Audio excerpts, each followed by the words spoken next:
In the deserts of Afghanistan, billionaire weapons manufacturer Tony Stark rides in a military convoy, joking with soldiers.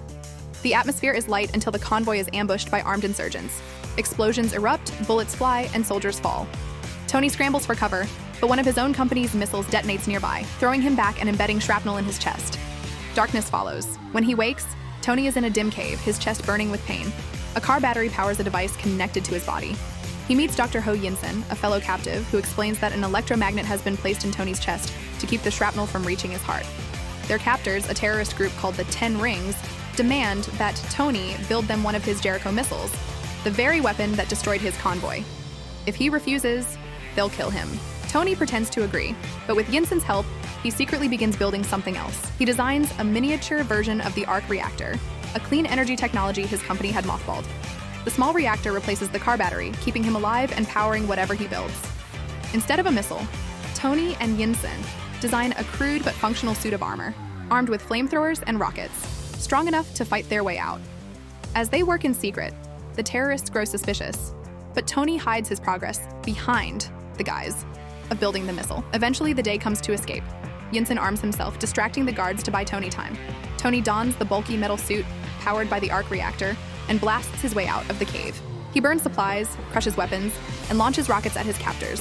Yinsen, fatally wounded, dies telling Tony not to waste his life. Grieving, Tony fights his way clear, blasting into the sky before crashing in the sand. He crawls from the wreckage as American helicopters spot him. His friend and military contact, James Rhodey Rhodes, embraces him, stunned that he is alive. Back in the United States, Tony has changed.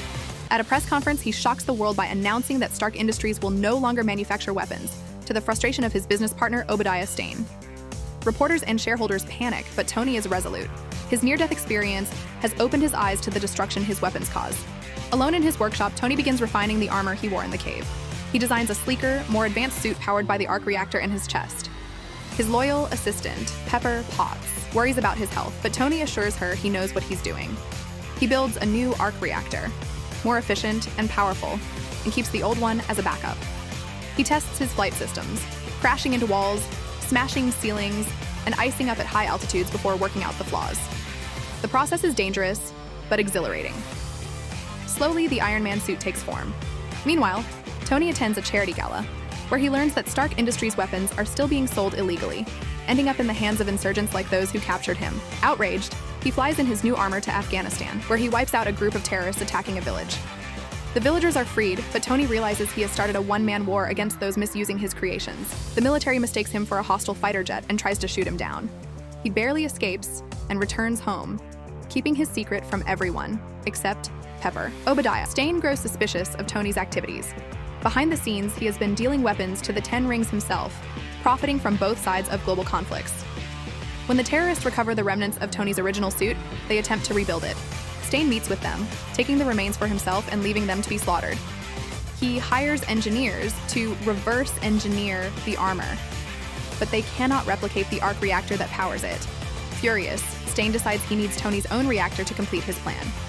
Tony, realizing the magnitude of what Stane is doing, asks Pepper to hack into company files. She discovers shocking evidence that Stane has been supplying terrorists and orchestrated Tony's capture in the first place. Horrified, she takes the information to S.H.I.E.L.D., a secretive government agency. Meanwhile, Stane ambushes Tony at his home, using a sonic device to paralyze him. He rips the arc reactor from Tony's chest, leaving him to die. Weak and gasping, Tony struggles to reach his workshop, where he finds the old arc reactor Yinsen helped him build. With trembling hands, he installs it in his chest, keeping himself alive once again. Stane, using the stolen technology, completes his own massive armored suit, the Ironmonger. Powered by Tony's arc reactor, it is larger, stronger, and armed with devastating weapons. He unleashes it on the city, rampaging through the streets. Pepper, with S.H.I.E.L.D. Even though the older reactor limits his power, the final battle begins. Tony and Stane clash on rooftops and highways, metal crashing against metal. Stane's suit overpowers Tony's in strength, but Tony fights with speed and cunning. They battle atop Stark Industries headquarters, where Tony lures Stane onto the building's roof above the giant arc reactor powering the facility. He instructs Pepper to overload the reactor, despite the danger. As energy surges, Tony struggles to hold Stane in place. The explosion blasts Stane into the reactor, killing him in a burst of light and fire. Tony falls back, barely surviving as the massive reactor shuts down. Tony recovers in the aftermath. The media buzzes with speculation about the mysterious armored hero. government officials suggest that Tony deny involvement, creating a cover story that the Iron Man is his bodyguard. At a press conference, Tony begins with the scripted explanation, but he hesitates. The world watches as he pauses, then looks up with a defiant smirk. He simply says, I am Iron. and the world learns that the age of superheroes has begun.